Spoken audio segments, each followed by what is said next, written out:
In this video, we'll show you how to resolve the issue of not being able to connect to a Wi-Fi network on your iPhone.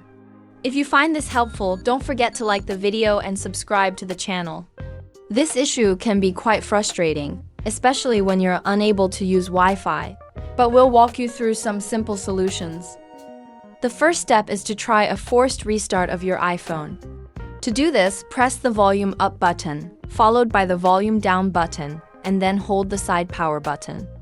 Keep holding it down until the screen turns black, then release the button once you see the Apple logo.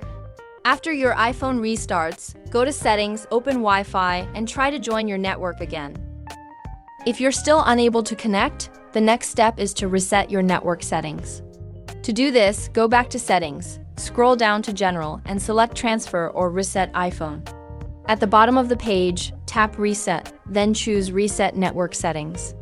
Confirm your choice, and your device will reset the network settings to their default configuration.